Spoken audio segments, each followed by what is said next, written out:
semuanya itu melalui sebuah proses asbabul wurudnya hadis, sebab musababnya hadis itu dikeluarkan oleh baginda Rasul Muhammad SAW untuk menjelaskan sebuah perkara yang sedang terjadi pada masa itu dan bisa kita jadikan hujah pada masa sekarang ini.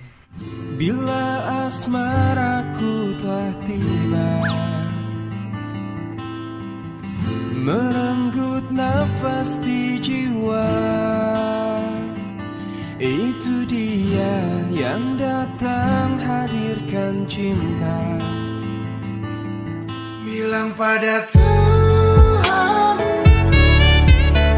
boleh sesayangkan nona, semoga kita kan jalani semua jodoh takkan kemana. Bilang pada Tuhan, boleh sesayangkan nona, semoga kita kan jalani semua jodoh takkan kemana. Sesayangkan nona, nanti jatuh cinta, cinta kepada dia. Assalamualaikum warahmatullahi wabarakatuh. Welcome back to channel DR Kus IMPD. Ramadan tiba, Ramadan tiba, Ramadan tiba. Marhaban ya Ramadan, marhaban ya Ramadan, marhaban ya Ramadan, marhaban ya Ramadan. Semuanya jangan lupa subscribe, Like, and comment. Jangan lupa share juga ya. pesan tombol loncengnya. Mahasiswa-mahasiswi yang dirahmati oleh Allah Subhanahu wa Ta'ala, di perkuliahan hari ini kita akan membahas tentang asbabul wurudnya hadis. Itu saya akan join dengan beberapa mahasiswa-mahasiswi untuk menyampaikan hasil diskusi mereka, menyampaikan materi presentasinya di perkuliahan hari ini. Itu tonton video ini sampai habis, jangan di skip-skip supaya memperoleh informasi tentang asbabul wurud hadis secara jelas dan akurat untuk bekal kehidupan kita memahami tentang studi hadis. Langsung kita ke materi, cek cus.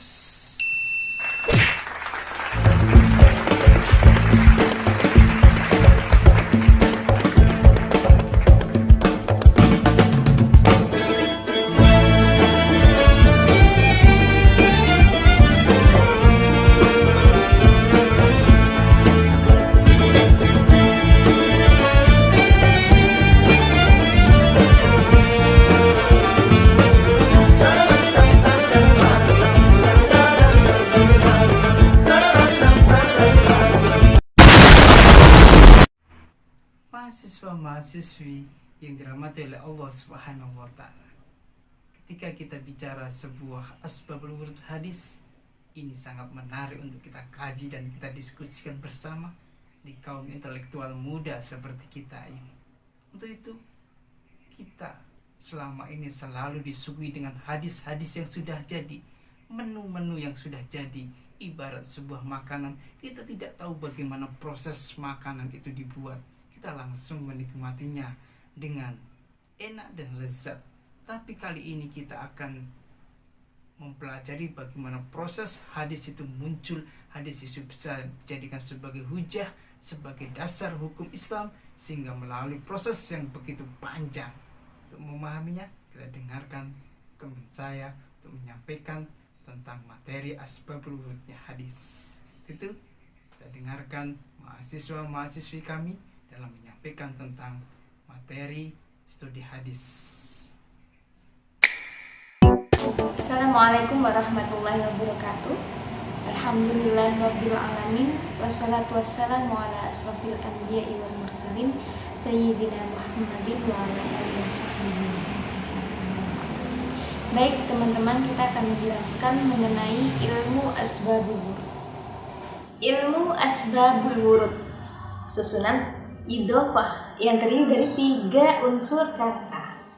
asbab, wurud, dan hadis.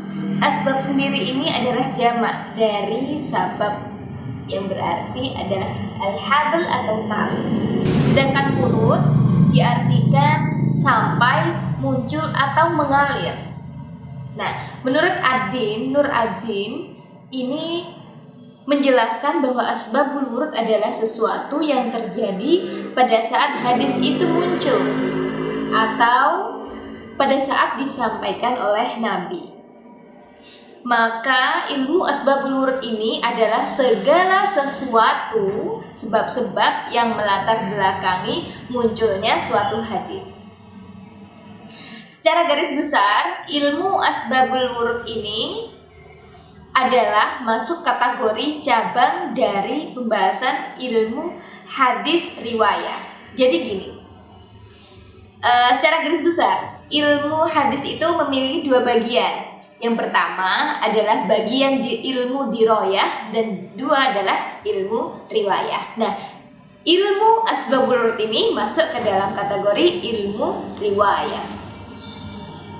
Baik, di dalam hadis sendiri itu tidak semua memiliki asbabul wurud. Jadi ada beberapa hadis yang memiliki asbabul wurud dan ilmu hadis yang tidak memiliki asbabul wurud. Lalu bagaimana kita mengetahui tentang semuanya? Caranya untuk mengetahui kita harus mempelajari tentang ilmu asbabul wurud ini. Baik, ilmu asbabul wurud ini memiliki 3 klasifikasi. 3 klasifikasi. Yang pertama, sebab yang berupa Al-Quran. Yang kedua, sebab yang berupa hadis. Yang ketiga, sebab yang berupa perkaitan dengan para pendengar di kalangan sahabat. Oke, sekarang yang pertama, sebab yang berupa ayat Al-Quran, berupa Al-Quran. Contohnya seperti apa? Contohnya ketika di surat Al-An'am ayat 82, Bismillahirrahmanirrahim, alladzina amanu walam yalbasu imanahum bidzulmin. Para sahabat memiliki beberapa pendapat bahwa bidzulmin di dalam ayat ini artinya adalah aniaya. Nah, ketika Rasulullah mendengar, akhirnya beliau mengeluarkan sabda menjelaskan bahwa pengertian bidzulmin dalam ayat Al-Quran ini adalah syirik, sebagaimana pengertian yang terdapat di dalam surat Al-Luqman, inna syirkah ladumul azim, bahwa syirik adalah perbuatan yang sangat zalim. Nah, begitu. Yang pertama jelas ya. Jadi hadis ini muncul ketika asbabul wurud atau hadis ini muncul ketika ada beberapa muskil di dalam Al-Quran. Yang kedua adalah sebab berupa hadis. Ada hadis yang menjelaskan sesungguhnya Allah memiliki malaikat di bumi yang dapat berbicara melalui mulut manusia mengenai kebaikan dan keburukan seseorang. Nah, jadi ceritanya setelah ada hadis itu, akhirnya ada cerita, ada asbabul wurud ketika ada seseorang membawa jenazah. Ketika seseorang membawa jenazah, lalu para sahabat itu memuji jenazah tersebut. Masya Allah, jenazah ini orang baik. Dan Rasulullah langsung menjawab, wajabat, wajabat, wajabat, 3 kali. Wajabat, wajabat. Lalu suatu hari ada lagi seseorang yang membawa jenazah dan para sahabat dan pembawanya itu mencela jenazah tersebut. Ini orang jelek, ini orang buruk, ini jenazahnya orang buruk. Lalu Rasulullah menjawab, wajabat, wajabat. Nah, akhirnya para sahabat bertanya sama Rasulullah, ya Rasul, kenapa ketika jenazah pertama engkau mengiyakan bahwa pasti akan masuk surga, engkau mengiyakan, dan yang kedua ketika kami mencela dan pasti masuk neraka, dan jenengan juga menjawab wajabat. Bagaimana hal ini bisa terjadi? Lalu Rasulullah menjawab, "Wahai Abu Bakar, sesungguhnya Allah memiliki malaikat di bumi yang dapat berbicara melalui mulut manusia mengenai kebaikan dan keburukan seseorang." Jadi seperti itu. Jadi ada kalanya ketika hadis pertama ini tidak difahami oleh para sahabat, akhirnya keluarlah hadis selanjutnya untuk menjelaskan hadis yang masih muskil. Seperti itu. Yang ketiga, sebab yang berupa perkaitan dengan para pendengar di kalangan sahabat. Baik, sebagaimana contoh persoalan yang berkaitan dengan sahabat yang bernama Syuraid bin Suaid Ats-Tsaqafi. Nah, pada waktu Fathul Makkah, beliau ini mendatangi Rasulullah dan berkata, "Ya Rasulullah, saya bernazar ingin sholat di Baitul Maqdis." Ya, lalu Rasulullah menjawab, bersabda seperti ini, "Sholatlah di sini, yakni Masjidil Haram, itu lebih utama. Demi zat yang jiwaku berada dalam kekuasaannya, seandainya kamu sholat di sini di Masjidil Haram di Mekah, maka sudah mencukupi bagimu untuk memenuhi nadarmu." Nah, lalu Rasulullah juga bersabda lagi, "Sholat di Masjidil Haram ini lebih utama daripada 100.000 kali kalian sholat di selain Masjidil Haram." Nah, di dalam Sahih Muslim juga dijelaskan di bab 43 hadis 238. Diriwayatkan oleh Ibnu Abbas bahwa ada seseorang perempuan yang bernadar, seorang perempuan yang menderita sakit. Lalu dia berkata, "Ya Allah, jika saya sembuh dari sakit, saya akan pergi untuk sholat di Baitul Maqdis." Seperti itu. Kemudian perempuan itu sembuh, lalu bersiap-siap untuk berangkat ke Baitul Maqdis. Nah, namun sebelum dia berangkat ke Baitul Maqdis, datanglah Maimunah, istri Rasulullah. Lalu perempuan itu mengucapkan salam dan menceritakan hajatnya kepada Maimunah. Lalu Maimunah mengatakan, "Duduklah, makanlah apa yang telah kau persiapkan, dan lakukanlah sholat di masjid Rasulullah, karena saya telah mendengar Rasulullah bersabda, sholatu fihi afdalu min alfi sholatin fima siwahu minal masajid illa masjidal Ka'bah." Jadi asbabul wurudnya seperti itu. Baik, selanjutnya ilmu asbabul wurud ini sumbernya dari mana? Kita bisa mengetahui asbabul wurud itu sumbernya dari mana saja. Baik, sumbernya itu kita bisa ambil dari Al-Quran, bisa ambil dari hadis, kisah atau pendapat sahabat, dan 4, ijtihad kita. Lalu fungsi ilmu asbabul wurud. Yang pertama, mempermudah kita memahami hadis. Yang kedua, membatasi pengertian hadis yang masih mutlak. Yang ketiga, mentafsir hadis yang masih global, masih umum. Yang keempat, menentukan ada dan tidak adanya nasakh atau mansukh di dalam hadis. Yang kelima, menjelaskan ilat atau sebab yang ditetapkan suatu hadis. Yang keenam, menjelaskan maksud hadis yang masih muskil. Dan di dalam ilmu asbabul wurud ini kita bisa tahu di dalam beberapa kitab. Ada beberapa kitab yang menjelaskan mengenai asbabul wurud ini. Namun tidak semuanya diketemukan. Jadi pertama adalah kitab yang berjudul Asbabul Wurud Al-Hadis karya Abu Hafiz Al-Ukbari. Namun kitab ini sampai sekarang belum diketemukan atau mungkin sudah hilang. Yang kedua, ada lagi Asbabul Wurud Al-Hadis karya Abu Hamid Abdul Al-Jalil Al-Jabbar. Namun ini juga tidak diketemukan. Yang ketiga ada Asbabul Wurud atau Auluma fi Asbabul Wurud Al-Hadis karya Jalaluddin Abdul Ar-Rahman As-Suyuti.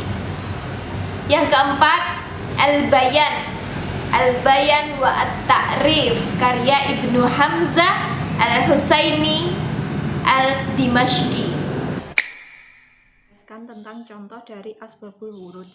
Yang pertama tentang syafaat, yang berarti telah datang kepadaku malaikat dari Tuhanku Azza wa Jalla yang menyuruh aku memilih di antara separuh umatku masuk surga atau syafaat. Hadis ini diriwayatkan oleh Imam Ahmad dari Abu Musa al-Asy'ari. Menurut penilaian Al-Haythami, orang-orang yang meriwayatkan hadis ini adalah sigot atau dapat dipercaya. Dijelaskan dalam Musnad Imam Ahmad bersumber dari Abu Musa al-Asy'ari, kami telah bertempur melawan musuh bersama Nabi Muhammad SAW. Kemudian kami bersama beliau turun untuk istirahat. Pada suatu malam aku terbangun, namun beliau tidak ada. Aku mencari, tetapi yang muncul adalah seorang sahabat yang juga mencari beliau. Untunglah tiba-tiba Nabi datang menuju kami seraya bersabda, "Engkau berada di daerah perang. Maka jika engkau akan pergi karena sesuatu keperluan, katakanlah kepada yang lainnya, sehingga ia menemanimu." Kemudian Rasulullah bercerita, "Aku telah mendengar suara seperti gemuruhnya suara lebah, dan datanglah seorang malaikat yang menyuruh aku tersebut." Yang datang kepada Nabi Muhammad SAW adalah pembawa kabar gembira yang menerangkan bahwa Nabi Muhammad SAW boleh memilih di antara dua yang beliau sukai, yakni separuh umatnya masuk surga atau hak syafaat. Beliau memilih syafaat sehingga seluruh umat beliau akan masuk surga asalkan tidak berbuat syirik. Itulah tentang asbabul wurudnya sebuah hadis. Prosesnya panjang, prosesnya tidak semudah yang kita bayangkan. Untuk mengetahui tentang hadis, maka kita butuh namanya asbabul wurudnya sebuah hadis. Hadis itu bisa menjadi sebuah hukum Islam yang kedua setelah Al-Quranul Karim. Secara ucapan, secara perbuatan, maupun secara takriri yang disampaikan oleh baginda Rasul Muhammad SAW, semuanya itu melalui sebuah proses asbabul wurudnya hadis. Sebab musababnya hadis itu dikeluarkan oleh baginda Rasul Muhammad SAW untuk menjelaskan sebuah perkara yang sedang terjadi pada masa itu, dan bisa kita jadikan hujah pada masa sekarang ini sesuai dengan kadar dan keperluan kita di dalam memahami hukum Islam itu sendiri, di dalam memahami tentang kehidupan kita berdasarkan sunnah-sunnah, hadis-hadis baginda Rasul Muhammad SAW. Demikian perkuliahan hari ini, semoga berkah dan manfaat dan mendapat ridho dari Allah Subhanahu wa Ta'ala. Apabila ada yang kurang, mohon dimaafkan, dan apabila ada pertanyaan silahkan di kolom komen, kita akan bahas secara detail tentang asbabul wurudnya hadis itu sendiri. Billahi taufiq wal hidayah wa ridho wal inayah. Wassalamualaikum warahmatullahi wabarakatuh.